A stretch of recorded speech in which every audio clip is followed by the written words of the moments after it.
بسم اللہ الرحمن الرحیم۔ علاقۂ سوپور سے ایک ساتھی سوال کر رہے ہیں کہ کسی شخص کا شادی کے موقع پہ اور خصوصاً رخصتی کے موقع پہ خصوصیت کے ساتھ قبرستان جانا اور قبرستان پر فاتح خوانی کرنا اور اہل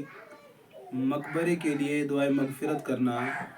آیا یہ کام کرنا درست ہے یا درست نہیں ہے؟ تو یہ مسئلہ جو ہے، اس مسئلے کو سمجھنے سے پہلے ضروری ہے، شریعت نے کچھ عبادات وہ رکھی ہیں جن عبادات کو مطلق چھوڑا گیا ہے، اب جب چاہے تب آپ کر سکتے ہیں، لیکن اب اس آزاد عبادت کو جس کو وقت کے ساتھ قید نہیں کیا گیا، اس عبادت کو چھوڑ کر کسی خاص وقت کے اندر کرنا، بالخصوص ایسے انسان کے لیے جو کبھی قبرستان گیا ہی نہ ہو اور جس کے ذوق میں کبھی یہ تھا ہی نہیں کہ میں قبرستان جا کر وہاں اہل قبر کے لیے مغفرت کی دعا کروں،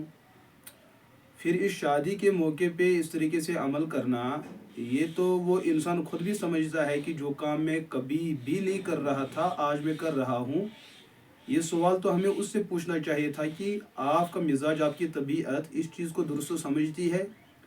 تو ہر کوئی سمجھدار انسان کہے گا کہ یہ بات غلط ہے اور فطرت کی بھی خلاف ہے، لیکن ایک بات تو سمجھ میں آ رہی ہے، پہلے دور سے مراد ہمارے کشمیر کے عرف اور مزاج کے اعتبار سے بعضی علاقوں کے اندر یہ سلسلہ جو چلا ہے، کیونکہ شادی کا موقع اور رخصتی کا موقع ایک اعتبار سے خوشی کا موقع ہوتا ہے، اور خوشی کے اندر حد سے بڑھ جانا یہ انسان کے لیے کبھی تباہی اور بربادی کا ایک مضبوط ذریعہ بن سکتا ہے۔ اب ایک انسان کو خوشی کی وادی میں گزرنا ہے تو لازماً وہ خوف کا احساس اپنے اندر پیدا کرے، تب جا کے وہ خوشی کے ماحول کے اندر خوش رہ سکتا ہے، ورنہ خوشی کے ماحول میں وہ شریعت کے حدود کو پامال کر سکتا ہے۔ اس مصیبت اور اس گمراہی سے اور اس ہلاکت سے بچانے کے لیے ایسا لگ رہا ہے کہ ہمارے ماضی کے اندر یہ سلسلہ ہو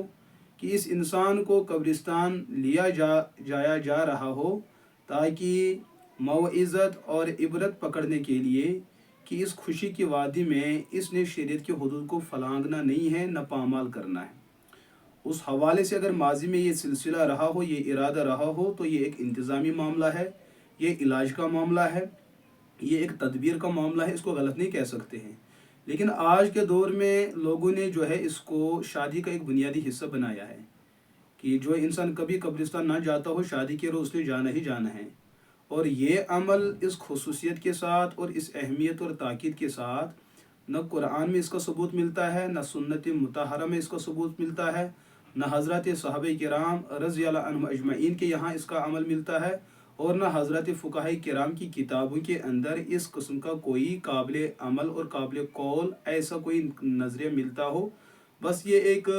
ہمارے عرف کا ایک حصہ بنایا گیا، کچھ لوگوں نے بنایا ہے بوجہ جہالت کے اور بوجہ علم دین نہ ہونے کے، لہٰذا اس عمل کو اس طریقے سے اہمیت کے ساتھ سر انجام دینا